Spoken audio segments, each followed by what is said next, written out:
Hello and welcome to Sociology, Culture, and Diversity for the Medical Sciences. For this lecture, we're going to be talking about healing traditions. And again, I set you guys up hopefully for the overarching thing about what we're going to talk about, which is the influence of culture upon our attitudes and beliefs toward health and medicine, and also our access toward health and medicine. But as I said last time, we're beginning to take a little bit of an anthropological approach to studying the influence of culture on health and medicine so that we could get more detailed into the diverse attitudes toward health and medicine that have existed throughout human history and that still exist in modern times. Okay. But in order to do this, we almost have to have some kind of an understanding of the history of humanity and how we got here and our understanding of health and medicine. And as everyone kind of knows, just basically from back in common knowledge, if you look at all different cultures, everybody had different types of gods that they might pray for. There's been, tons of different religions that have come and gone over time. People have been searching for answers to the spiritual question for a long time, especially when it comes to life and death. Now, in modern times, we do have all these technological advances. We've highly formalized our approach to medicine, and we've given this scientific approach. But again, the scientific approach to medicine that we have today is not something that's always been around. It's been dabbled with since early time. I mean, the Greeks were definitely studying things that we're looking at in modern medicine. This has been going on all the way through the Enlightenment. The Arabs were definitely doing it during the Dark Ages of Europe. The searching and understanding of the body and anatomy and how things work, and then how to treat health and medicine, and then the larger spiritual questions of life and death and meaning in your life and fulfilling your potential and things along those lines. All of this just kind of comes together into that anthropological study of culture. Because what is important to people about health? Is it just fulfilling their potential and feeling good? Or is it about so much more or so much less? Are they just content just to be alive for their day? All they care about, and they're just being grateful that they're alive, for example. That's enough for them. But again, we need to open up our mind into the idea of not just the body and not just the mind, but also the spirituality side. Because again, this is what matters to people. Even those that deny it, it still matters to a lot of people, groups of people. And because it matters to groups of people who we're seeking to understand, this is why we're going out to study it. This is why we want to study the culture, so that we can understand all the diverse perspectives, how we got here.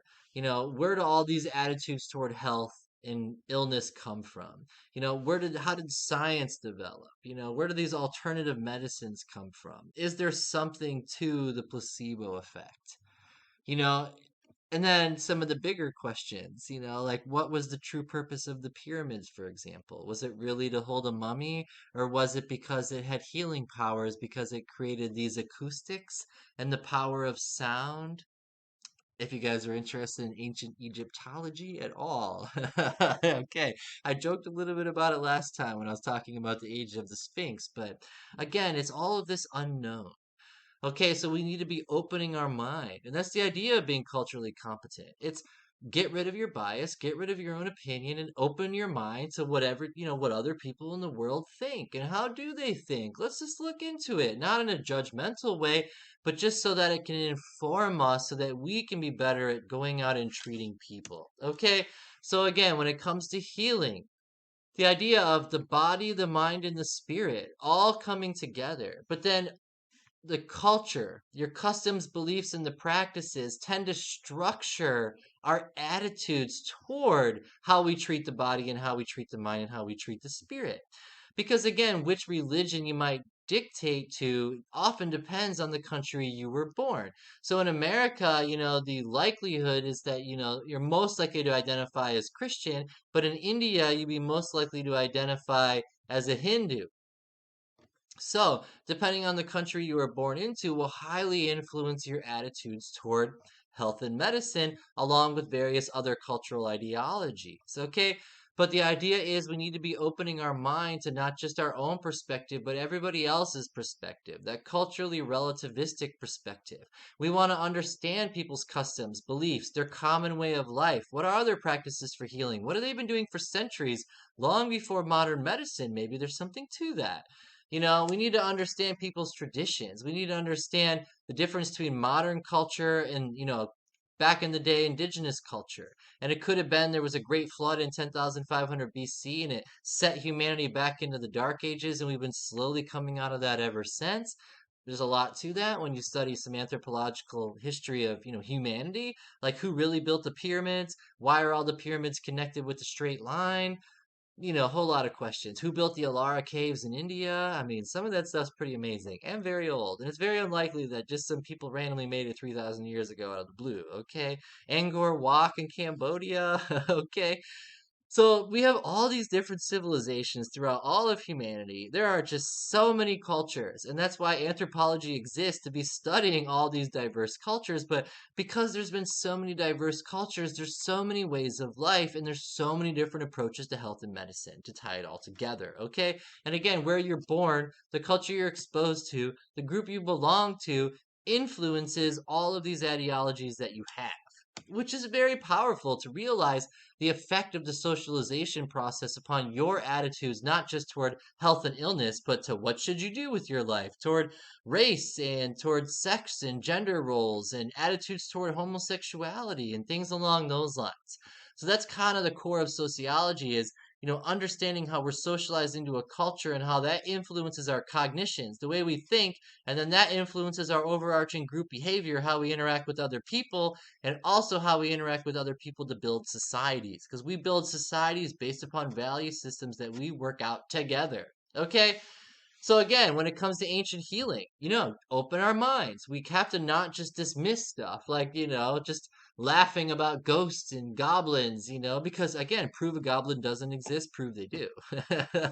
you know, one of those fun arguments. But again, ancient healings was warding off evil. And in modern times, you got to ask questions. Does evil exist? Prove it doesn't, prove it does. So again, we're opening our minds to some of these ideas, okay? But a heavily common theme in very many ancient societies is this warding off of the evil.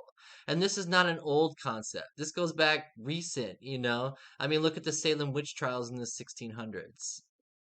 People have been affected pretty recently, okay?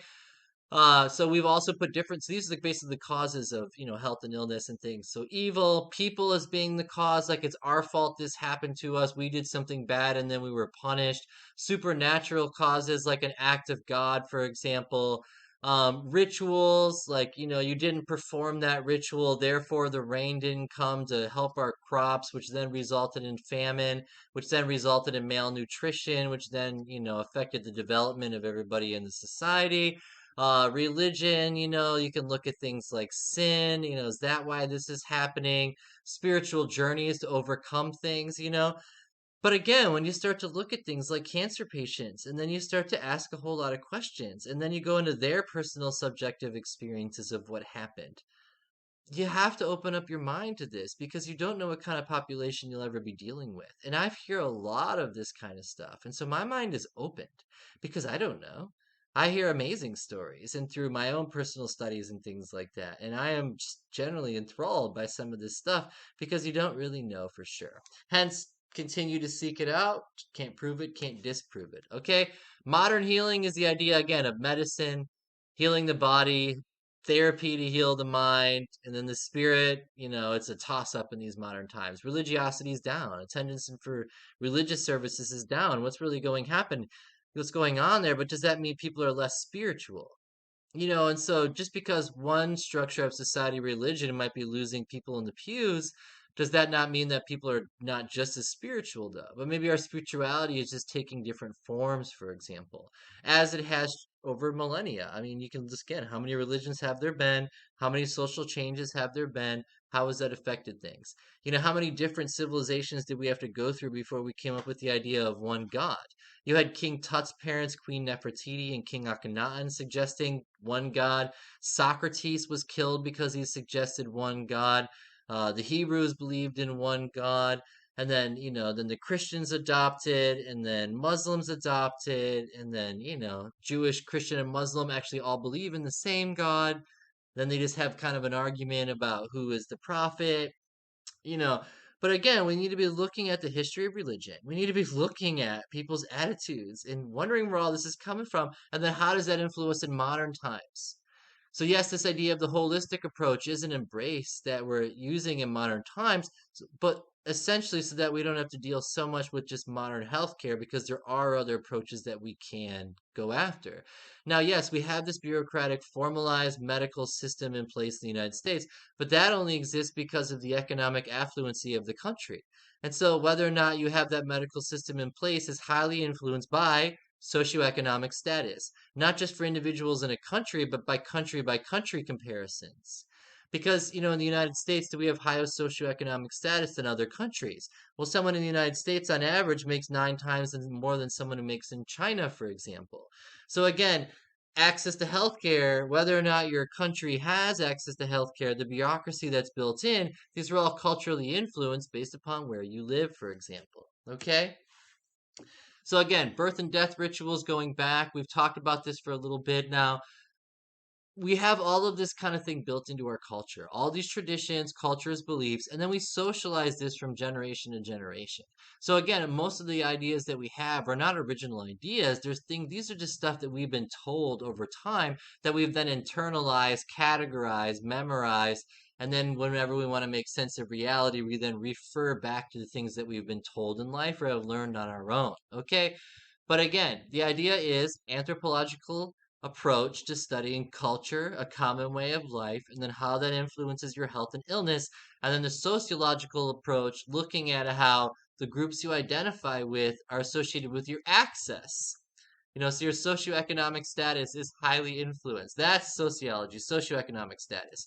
Rituals, objects, things like that, definitely more on the anthropological side. But again, sociology is the study of all things people. So we take all that information from the anthropologists, all that information from the historians, and we put it all together into a beautiful big picture. And that's the goal of sociology, that big picture kind of approach and combining all these subjects into one. Because, in this one conversation, we've been talking about theology and philosophy, again, history. We've looked at race and biology and, just a lot of stuff. So, hope you guys enjoy all the intersections, because that's what this is. It's sociology. It's the intersection of all variables that are human. Culture and race and sex and stratification mixed with the education system and socioeconomic status. Okay? And then where you're located in these groups then determines, your access, because again, does someone who's European descent in the United States have more access to healthcare than someone that's not? Does someone who identifies as heterosexual have more access to healthcare than someone who doesn't? So that's the intersections of all the variables that are associated with our cultural understandings of reality, but also our access to healthcare.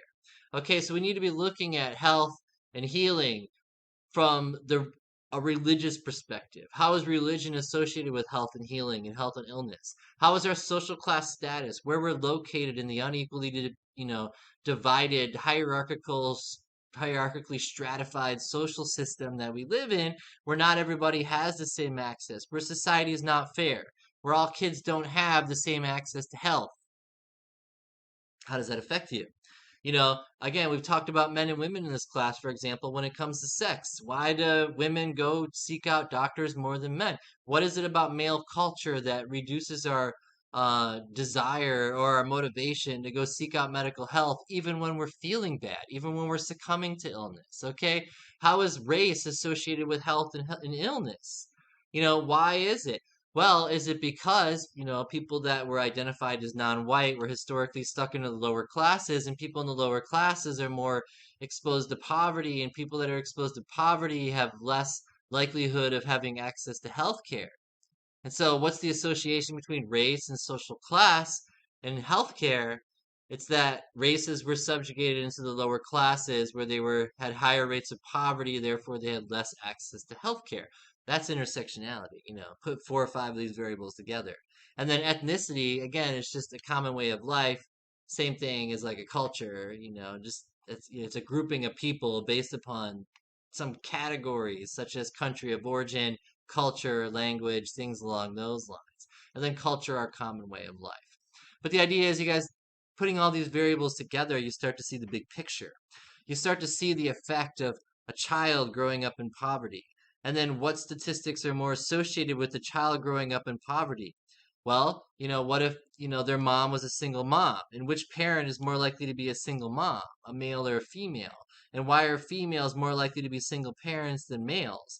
And then how does being a single parent affect whether or not you're in the upper classes or the lower classes? And so are children of single parents more likely to be in the lower classes than children of married parents? And then how does that affect your health? So then how does divorce affect rates of single moms? And it's just a giant big picture. That's intersectionality, guys. Put them all together, all the variables together. And that's why sociology is amazing, because it's the only science where you can take all these variables and put them all together in a big picture.